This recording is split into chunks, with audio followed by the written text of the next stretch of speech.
할렐루야. 오늘도 말씀으로 시작합니다. 마가복음 9장 2절부터 13절입니다. 엿새 후에 예수께서 베드로와 야고보와 요한을 데리시고 따로 높은 산에 올라가셨더니 그들 앞에서 변형되사 그 옷이 광채가 나며 세상에서 빨래하는 자가 그렇게 희귀할 수 없을 만큼 매우 희어졌더라. 이에 엘리야가 모세와 함께 그들에게 나타나 예수와 더불어 말하거늘 베드로가 예수께 고하되 라피여, 우리가 여기 있는 것이 좋사오니 우리가 초막셋을 짓되 하나는 주를 위하여 하나는 모세를 위하여 하나는 엘리야를 위하여 하사이다 하니, 이는 그들이 몹시 무서워하므로 그가 무슨 말을 할지 알지 못함이더라. 마침 구름이 와서 그들을 덮으며 구름 속에서 소리가 나되 이는 내 사랑하는 아들이니 너희는 그의 말을 들으라 하는지라. 문득 둘러보니 아무도 보이지 아니하고 오직 예수와 자기들 뿐이었더라.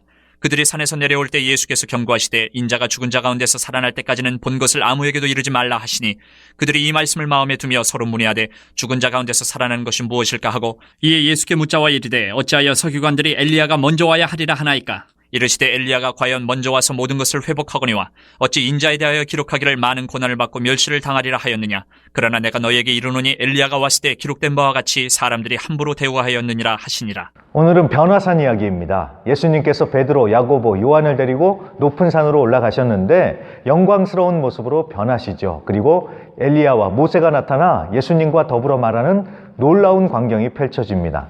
베드로도 얼마나 놀랐는지 그냥 여기에 초막을 짓고 눌러 살자고 아무 말이나 해댑니다.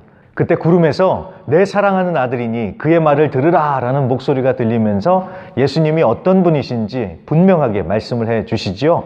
자, 그제서야 모든 것이 사라지고 아무도 보이지 않고 예수님과 제자들만 그곳에 서 있을 뿐이었습니다. 나중에 산에서 내려올 때 예수님은 십자가에 죽고 부활할 때까지 오늘 일을 아무에게도 말하지 말라고 당부를 하십니다. 가뜩이나 사람들이 예수님을 임금 삼으려고 하는데 오늘 얘기까지 하면 사람들이 어떻게 돌변할지 모르기 때문에 그러셨겠지요. 그런데 역시나 제자들은 예수님의 죽음과 부활은 못 알아듣고 대신에 엘리야에 관해서 물어봅니다. 유대인들은 하나님의 나라가 올 때 엘리야 선지자가 먼저 온다고 믿었는데 방금 엘리야를 봤으니 당연히 물어보고 싶었겠지요. 그래서 예수님은 그 엘리야가 이미 왔는데도 사람들이 함부로 대했다고, 그 엘리야가 바로 세례 요한이라는 것을 알려주십니다. 그리고 구약시대 엘리야 선지자도 사람들이 함부로 대했고 세례 요한도 함부로 했고 예수님도 고난과 멸시를 당할 것을 가르쳐 주시면서 당시 사람들이 가졌던 메시아에 대한 환상을 교정해 주고 계십니다. 당시 유대인들은 강력한 카리스마와 압도적인 힘으로 로마를 무너뜨리고 유대인들의 나라를 세울 그런 메시아를 기대했을 것입니다. 하지만 하나님이 보내신 메시아는 그 반대이지요. 고난과 멸시를 당하면서 십자가에 죽으실 메시아이십니다. 두 가지만 생각해 보겠습니다. 8절에 보면 제자들의 눈에는 아무도 보이지 않고 오직 예수님만 보였다고 합니다. 그 위대한 모세도 엘리야도 사라지고 오직 예수님만 보였다는 말입니다.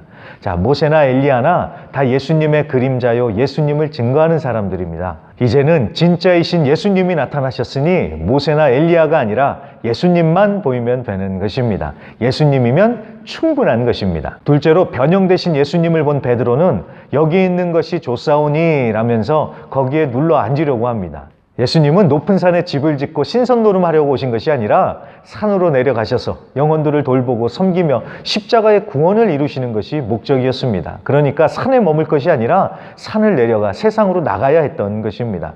우리도 예배를 통해서 은혜를 받았으면 거기에 머무를 것이 아니라 세상으로 나가서 세상의 빛의 사명을 감당해야 하는 것입니다. 오늘도 치열한 세상에서 빛을 발하며 승리하시길 간절히 기도합니다.